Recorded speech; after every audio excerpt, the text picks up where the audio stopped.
జగనన్న ఆ పేరుని నాని విషయంలో కొంచెం కేర్ తీసుకో అన్న.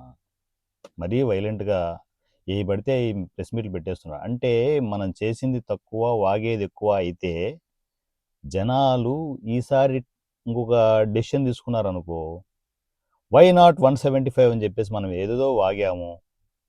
ఆ జనాలు క్లియర్గా అర్థమైపోయింది.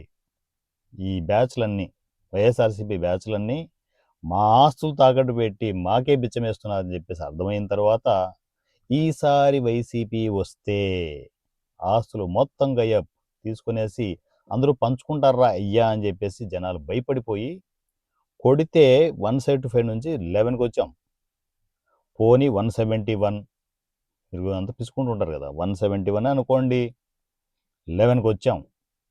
ఈ పేర్ని నాని లాంటి వాళ్ళు ఏదో పొడి చేసాం ఇటు చేసాం అని చెప్పేసి ఈసారి వస్తే కసక్ కసక్ అని చెప్పేసి ఇలాంటి మాటలు మాట్లాడితే పోలీసులు ఊరుకుంటారా? కోసి కారం పెడతారు. ఆ విషయం మీకు తెలుసు కదన్నా. అందువల్లే మీరు సైలెంట్గా జాగ్రత్తగా వెళ్తున్నారు. వీళ్ళకేమో అర్థమై కావట్లేదు మీ కింద ఉన్న వాళ్ళకి. ఓ మాట చెప్పన్న వాళ్ళకి, అరే పద్ధతిగా మాట్లాడండి రా, వస్తారా, మనోళ్ళు వస్తారా, నీ వరకు రాలేదని అనుకుంటున్నావు కదా, ఆ టైం వచ్చేస్తుంది నాన్న, కొంచెం నోరు అదుపులో పెట్టుకొని మాట్లాడు అని చెప్పేసి మీరు చెప్పాలన్నా.